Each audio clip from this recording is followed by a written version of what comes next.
لو أنزلنا هذا القرآن على جبل لرأيته خاشعا أنزلنا هذا القرآن على جبل لرأيته خاشعا لو أنزلنا هذا القرآن على جبل لرأيته خاشعا متصدعا من خشية الله. وتلك الأمثال نضربها للناس لعلهم يتفكرون.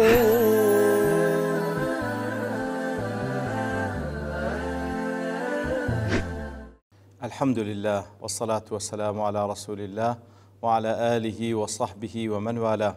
السلام عليكم ورحمة الله. برزان خوش حالم لواني نوسط ونوهت لواني كاين تفسير القرآن في رزبين وخزمتان ومن بس رزامن دي رب العالمين وهي وادان موي آزي السودي لور بقرن. أعوذ بالله من الشيطان الرجيم. الذين آمنوا وهاجروا وجاهدوا في سبيل الله بأموالهم وأنفسهم أعظم درجة عند الله وأولئك هم الفائزون. بەڵێ خۆشەویستان وەکو لە ئاەتی ڕابردوو لە ئاەتی پێشی ئەو ئاتە وەکو لە وانەی ڕابردوو لە خزمەتیدا بووین. ڕەب العالەمین باسی لەوە کردکەوە کەسانێک پێیان وایە کەوا عیمارەکردن و بینایەکردن و وهروها تعمیرکردنی مەسجد الحرام وهروها ئاودانی حاجیەکان وەکو ئەوەیە کەوا ئیمان بەخوا بینی ئیمان بە ڕۆژ دوای بین و جیهاد بکە لە پێناوی خوای گەورە. خوای گەورە فەرمووی لا یەستەوون عیند الله، نەخێر ئەو دوانە وەکو یەک نین. جا لێرەدا دێتن تەفسیلی پێددا. الذين آمنوا ئەوانەی ئیمانیان هێنایە و هیجرەتیان کردیە و جیهادیان کردێ لە پێناوی ئەڵڵا بە ماڵیان و بە نەفسیان، ئەوانە پلەپایان بەرزترە لای ئەڵڵا تەعالا، هەر ئەوانن سەرفراز و سەرکەوتون. وەکو لە تەفسیری سعدی دەڵێ وجاهدوا في سبيل الله بأموالهم، جیهادیان ئەوانەی کەوا ئیمانیان هێنا هیجرەتیان کرد جیهادیان کرد لە پێناوی ئەڵڵا تەعالا بە ماڵیان دەڵێ بالنەفەقەة في الجهاد وتجهيز الغزاة، جیهادیان کرد لە پێناوی ئەڵڵا تەعالا بۆی کەوا نەفەقەیان بەخشی واتە پارەیان بەخشی لە پێناوی جیهادکردن لە پێناوی خوای گەورە، واروها تاوەکو ئەوانەی کە جیهاد دەکەن لە پێناوی خوا سوبحانەه وتەعالا سلاح و اتفاقیان لە بۆ جێبەجێ بکەن بەو پارەیە. و هەروها بە نەفسیشیان کەوا لە پێناوی ئەڵڵا تەعالا بەخشی تاوەکو دینی خوا بەرزکەنەوە، ئەوانە کەسانێکن ئەعظەم دەرەجەة عند الله. وەکو لە تەفسیر ڕاز دەڵێ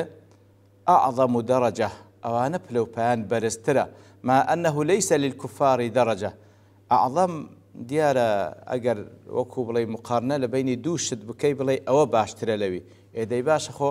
هەمان دەزانین کافرەکان ئەسڵەن دەرەجەیان نییە لای ئەڵڵا تەعالا. لۆ لە فەرمیتن دەرەجەی ئیمانداران کەوا هیجرەت و جیهادیان کردە لە پێناوی خوای گەورە ئەعظەمترە، یعنی ئیوانیش هەیە بەڵام ئیمانداران ئەعظەمترە. دەڵێ نەخێر لەیسە للکوفاری دەرەجە، بەڵام کەوا دەفەرمی لەبەر چەند شتێک. یەکەم أن هذا ورد على حسب ما كانوا يقدرون لأنفسهم من الدرجة والفضيلة عند الله، كواتا حسب أوان تقديريان ذكر مشركان كوا إيمش كاري ساق ذكر إيمش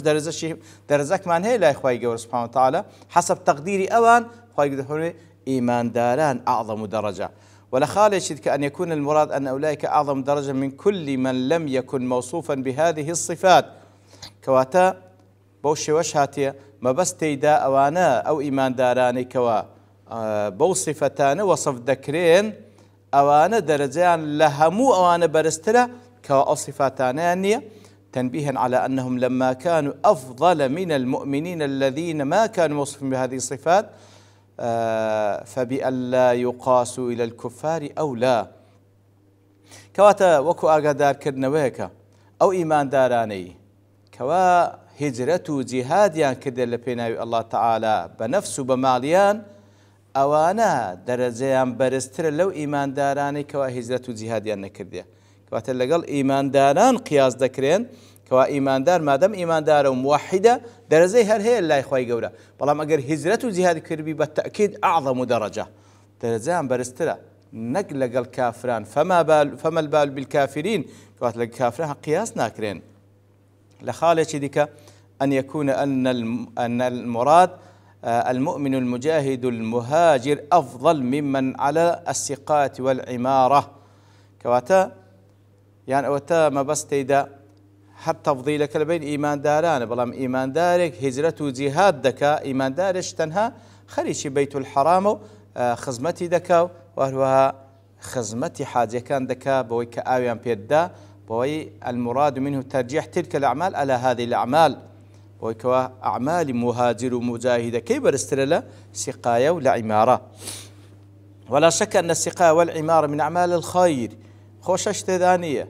أو داني حاجيان وخزمة كرني مسجد الحرام لكردوة ساكة كان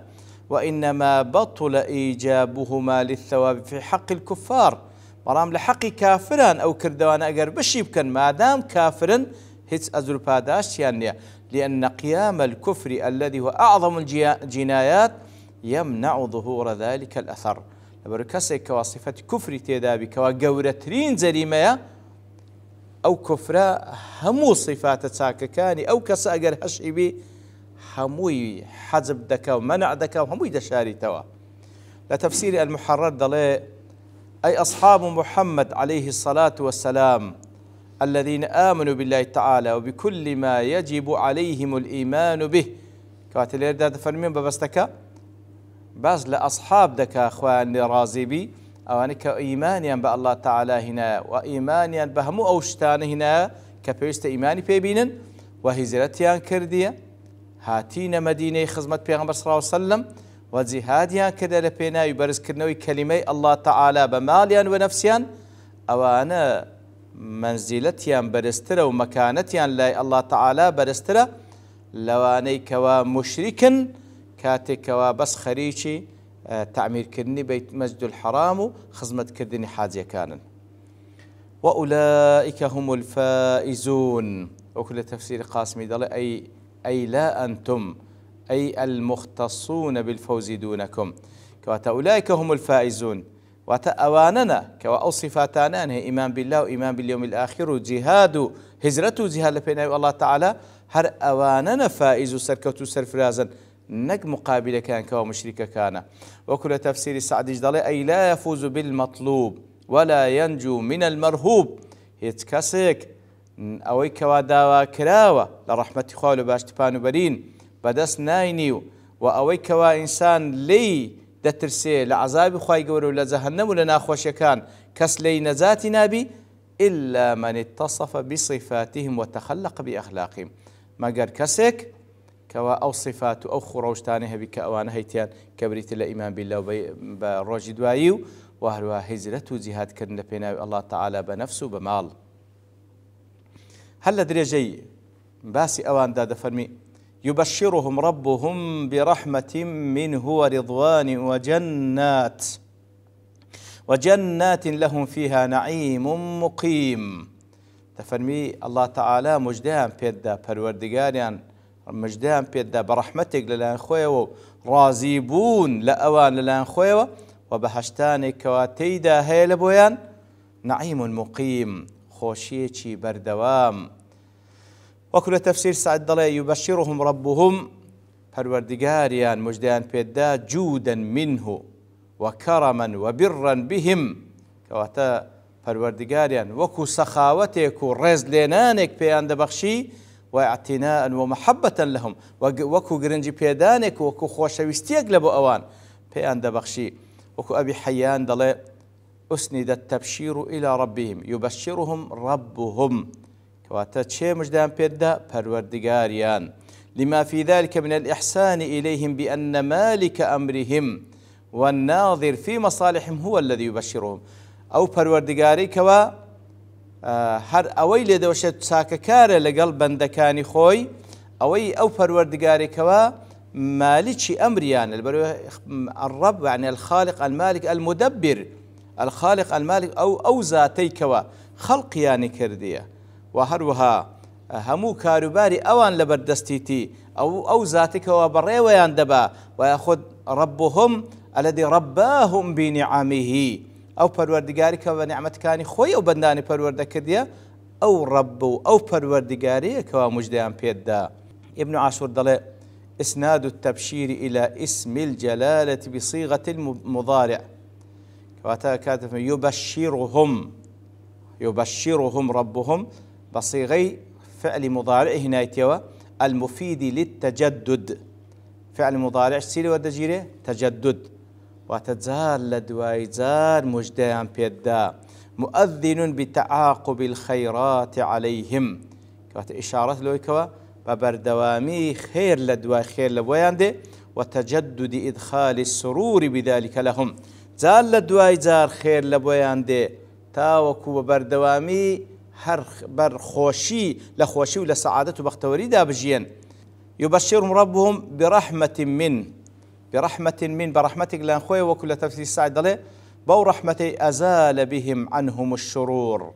بەو ڕەحمەتەی ئەوەی شەڕ و ناخۆشیە لێیان دوور دەکەوتەوە وأوصل إليهم بها كل خير بەو ڕەحمەتەی ئەوەی خەیرە خوای گەورە پێیان دەبەخشی وهروها برحمة منه مجدان بيدا برحمته ورضوان ورازبون لأن الله تعالى وكل تفسير سعيد الله ورضوان منه تعالى عليهم الله تعالى ليرازيد بي الذي هو أكبر نعيم الجنة وأجله قورترين خوشكاني بهشت قورترين وبنرخترين خوشكاني بهشت رازبوني خوايا سبحانه وتعالى أهل بهشت فيحل عليهم رضوانه فلا يسخط عليهم أبدا وكل حديث صحيح بيان بدات صلى الله عليه وسلم ترخواي جور سبحانه وتعالى لأهل بهشت رازبوني خوي بيان دبخشيو بهش شويك ليهان تورنا بي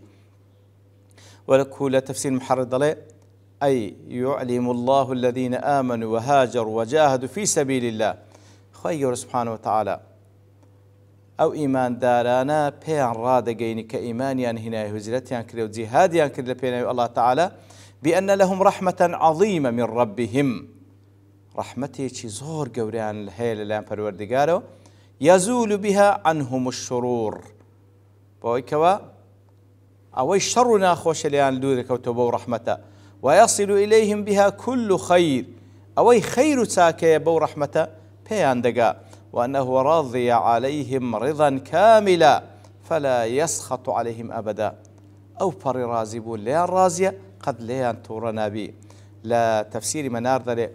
أي نوع من الرضا التام الكامل يبشرهم رب برحمة منه ورضوان رضوانك ترازبونك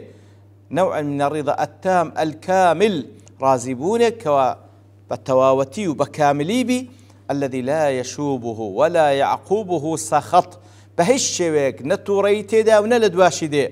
يدل على هذا المعنى زيادة لفظ رضوان في المبنى على لفظ رضا كواتا أولا تشي ورد جيرك أو رازبون كامل وشامل كيس توربون تداني ولا دواش توربون لفظ كي مبنى كي برضوان هاتية نك رضوان كواتا ديار الزيادة في المبنى تدل على الزيادة في المعنى نافرمي رضوان رازبون يشي كامل مع تنكيره كبنكرش فرمويتي كبمعرفة يكوات الرضوان يشي زور عظيم خواهي يقول بقسمة مامكا وجنات لهم فيها نعيم مقيم وهروا بهشتانك كخواهي يقول بيان دبخشي خوشي تيدايا ببردوامي من كل وكل تفسير سعد الله من كل ما تشتهيه الأنفس وتلذ الأعين هم أوشتاني كنفس بي خوشة هم أوشتاني كواتساو بي خوشة بيبيني مما لا يعلم وصفه ومقداره إلا الله سبحان الله لو خوش يعني كوا وصفكي ومقداركي تنهى الله دزاني كوا الذي منه أن الله أعد للمجاهد في سبيله 100 درجة لو أنا بس لبو مجاهدان وكل حديث صحيح دا هاتي كوالير الزيات الباس لمجاهدان ذكره بس لبو مجاهدان خير سبحانه وتعالى لبهجدا صدر زيدانا ما بين كل درجتين كما بين السماء والأرض لبين هر درجيك أو يسروي خوي أو عند مسافة هي وكل مسافة بين نيوان زويو آسمان ولو اجتمع الخلق في درجة واحدة منها لوسعتهم همو مخلوقات كان لآدم وتا خاتم هموي ليك درجة لو درجانة جيان دبيتو أون دفراوانا نعيم مقيم وكل تفسير محرر ضلي أي دائم ثابت مستمر كواتا نعيمك ببردوامي ثابتو ببردوامي تيداد الجيان وكو أبي حيان ضلي لتفسيرك لما كانت هذه الأوصاف التي تحلوا بها وصاروا بها عبيده حقة أو وصفانك وأوان تيان داهي كبهويا بون عبدي حقيقي لبو خواه سبحانه وتعالى كسي صفتي باسكري كبريت الإيمان وهجرته جهاد بمال ونفس لم مقابل دا خواه يقول مجدان بيدا بسيشد برحمة برضوان وبجنات لو يدفرن برحمة دا سبيكر لبر اوي وصفه شيء عام كوا لإيمان وبربادبي باشان كواتا لبرو إيمان عامة برحمة خواه يقول مقابل كيدانا باشان باسي رضواني كدية لأنه الغاية من إحسان الرب لعبده رضوان واتا أو بري رازبوني خواه سبحانه وتعالى أو بري غاية لتساكي بخواه لقلبان دكي وكوالي رازي بي وهو مقابل الجهاد لمقابل سيدانا أو رضوان لمقابل جهاد دانا كبريت